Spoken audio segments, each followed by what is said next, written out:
basement.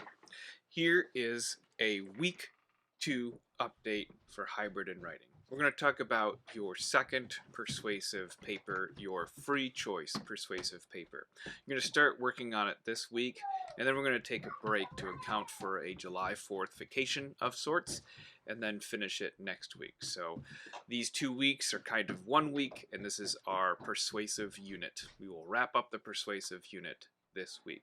So let's first take a look at the schedule. Here we are on Monday the 29th. You should have finished your peer editing this morning. That means in assignment P.2, peer editing group report, those group reports were again editable by all students, and so you needed to find the peer edit group report that was assigned to you, delete out your old answers from last week, and replace them with new ones to be counted as having applied peer edit questions, but also peer edit support and feedback, and then finally that revision commitment that I talked about in a video last week.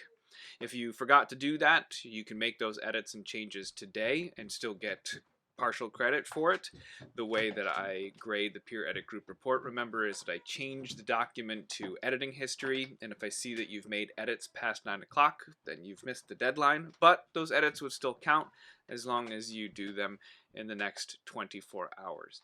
Tonight at 5 o'clock, your first final draft is due, which is a choice. Either the Does Entertainment Have the Capacity to Ruin Society research persuasion paper, or the Poetry of Billy Collins literature analysis paper. You should have a rough draft of both. You only need to choose one of them to be turned in for your first writing grade. And by first writing grade, I mean this will be the first time that I take an analysis paper that you've written and grade it on the communication rubric and the conventions rubric. Everything else that we've done so far in class has all been writing process credits. So these will be your first writing scores. So that explains the rest of today. I do have an email out to school tech support to figure out why your student account did not get emails from turnitin.com when the unleashed email address that I used in my demo got it, and I have some upperclassmen in the class and their Turnitin accounts are working. So I believe I've troubleshooted out that it may be that if you're a transfer or freshman, your accounts are blocked from receiving emails outside of the organization as a safety measure, which is great. But in the high school, we take some of those things off because we start having you work with other organizations, or, you know, I don't know all the ins and outs of it. We may just whitelist, which means that we say it's okay for your email address to receive an email from turnitin.com. I have the utmost belief that we do our best to keep you safe, but that could actually be what is stopping you from being able to continue in the turnitin.com process. So here's the deal. For now, I am waiving that requirement for this first draft. If 5 o'clock comes around tonight and you haven't uploaded your draft to turnitin.com, wasn't your fault, it won't be counted against you.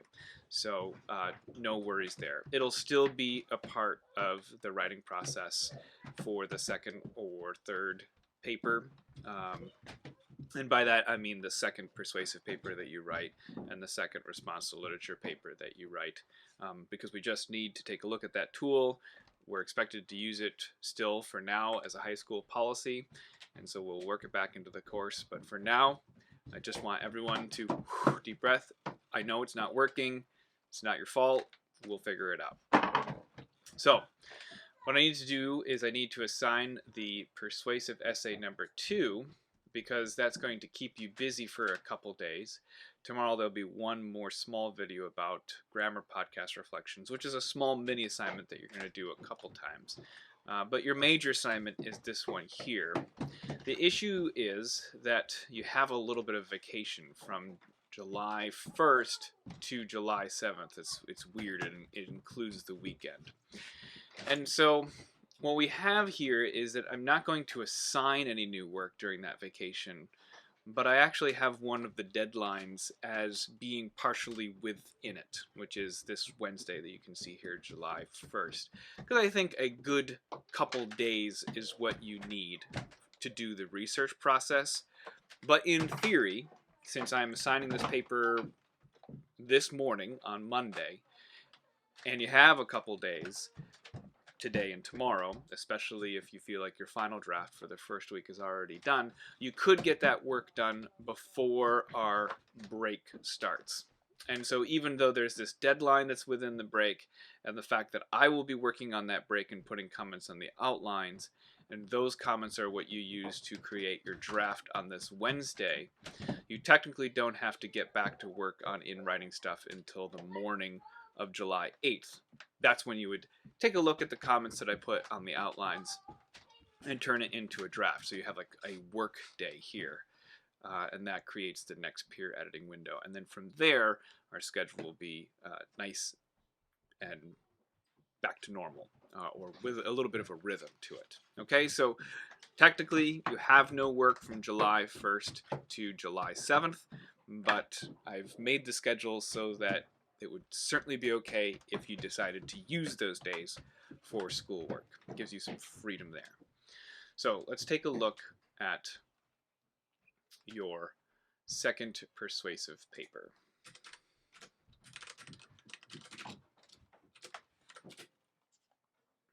All right, well, I'm calling it up there. That's this guy right here. It's going to be attached here. This is where the assignment sheet will be, so you can read it for yourself. It's where this video will be. And this assignment, Persuasion number 2 pre-write, assignment 2.5, this is where you're going to make 6 copies of those research notes. So whatever you decided was your note format for this assignment, just put this up on screen. You can sort of see everybody's formats. A lot of you decided to stick with the Cornell notes, and that's great, as I can see.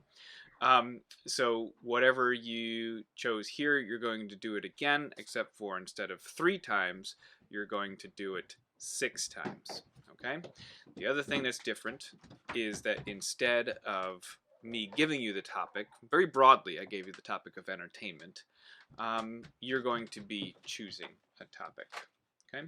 So also on this assignment 2.5 is going to be your assignment sheet. Okay, so I think it's probably best for me if I read this to you, but since the video and the assignment sheet are in the same assignment, you can go ahead and sort of put my video in the background and keep the assignment sheet front and center and read along with me. For this second essay, you must demonstrate understanding of the writing process as explained in our first few meetings. Additionally, you should use this opportunity to demonstrate growth from our first paper, be reflective about how well you did in the writing process, take more control over the steps of the writing process, and improve. You are working on a piece of writing that demonstrates an understanding of the link between evidence from outside sources and a central argument.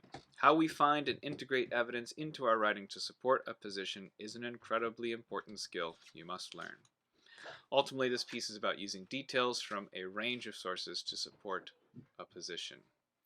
These are our in-writing objectives that are in line with our in-writing curriculum goals. And we're going to jump to what your prompt is. You're going to use the opposing viewpoints database to identify a topic of study. It's super wide open.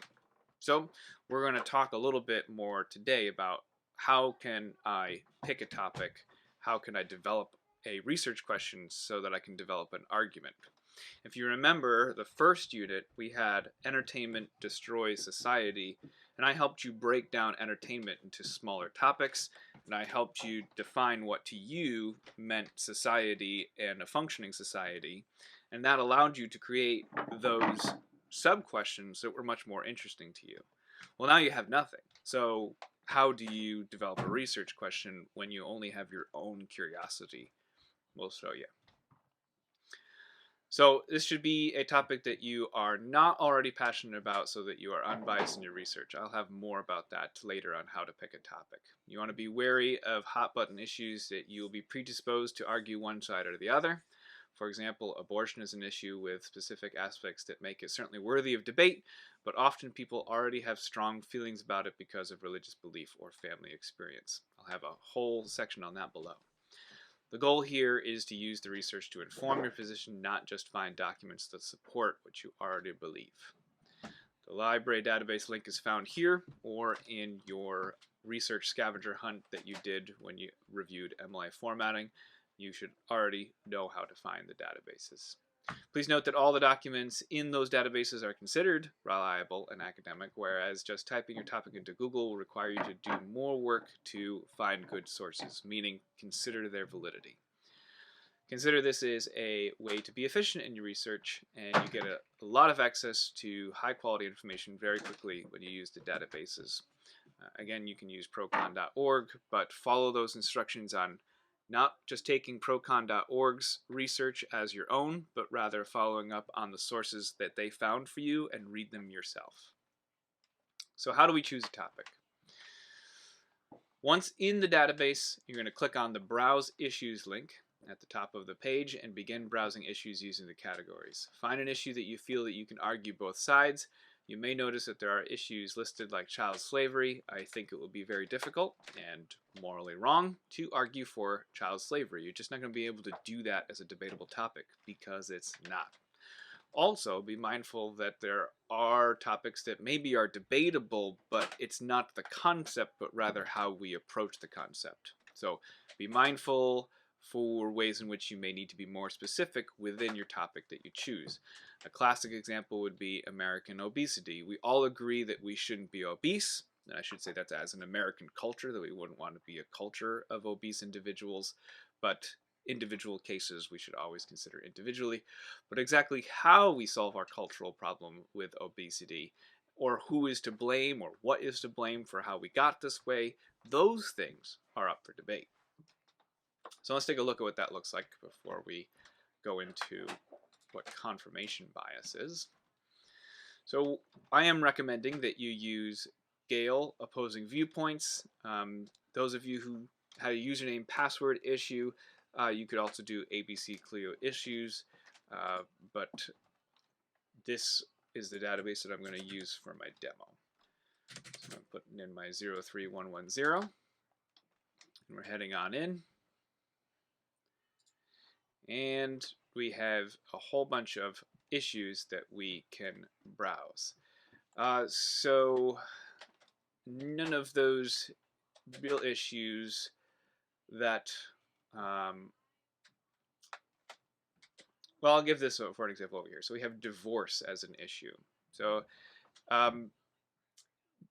what we wouldn't want to do is we wouldn't want to argue for or against the concept of divorce, because of course that could be qualified. It's too simple to say that all divorces are bad. We understand that the fracture of a relationship is always going to be something that fills us with negative emotions, but sometimes that may be the answer that a relationship needs for the safety of the people that are involved, or the mental health of the people that are involved. But within that, if there's a question as to where the rate of our divorce comes from, what there is to solve the crisis if we do determine in our research that there is a crisis, those things can be more specific. So you could choose a broad topic, but know that you have to go inside there and have a more nuanced understanding of what exactly you're asking yourself, because it's what you ask yourself that you're going to go out and research. You'll see, for example, I think I'll go down to the T's. Terrorism is on here. No one's pro-terrorism. So within there may be subtopics, but understand that there's a lot of things here that on the face, they're not debatable because they're topics. They're not issues yet, they're topics. Once you go in here, you maybe will find the things that make these issues or sub-issues that would be a good choice. Then we also need to talk about choosing something that you're curious about, not something that you're passionate about. And that's tough because, of course, I want to advertise that you should do your work about a topic that interests you, but we have to be careful. You may find yourself salivating at the chance to prove yourself right about something you already believe. You may come from a family of hunters, meaning you value the Second Amendment, or have profound religious convictions, which may put you on either side of the abortion debate, either pro-life or pro-choice. Or have a cousin running a dispensary in Colorado, which means you're going to be forgiving of marijuana use and believe that legalization, probably not bad, worked out for your cousin. So in all those examples, your opinion on that issue is already colored by your experience, and you will have to fight what we call confirmation bias uphill all the way. It won't allow you to experience the learning by research process in the way which can be most magical, excuse me. You're 13, 14, 15, 16, 17 years old. You're on the cusp of forming your own identity and determining your own worldview. There are ways in which our families and our beliefs are very important and will pass down generationally what we understand about the world. But part of what we understand about becoming an adult ourselves is we get to choose to re-examine those things, and we get to examine new things with our own ability to research and understand the world around us. Welcome to the high school. So if you want to know what I'm talking about confirmation bias, and there's a link to a 5-minute video which will teach you what it is and why it's so hard to fight. We all have it. You're not bad. You're just human. And it's my advertisement that you should be choosing something that's interesting to you, but make it something that you really wonder about. So if there is a topic that is highly debatable, yet you personally don't have an answer yet, you might find this process incredibly rewarding because you don't listen to the famously biased news media. And I'm saying famously as in we hear about it being biased a lot, but we don't always necessarily look into those claims ourselves a lot, or make sure that we understand that bias doesn't mean that we can't read it. It just means that we have to know that that bias is there as we read it. This is your chance to form your own convictions and have that satisfaction of like, no, I know, I did the research, I know the facts. The impulse here is to believe that when I look at this list of issues, if I already have a belief about, all right, let's do factory farming.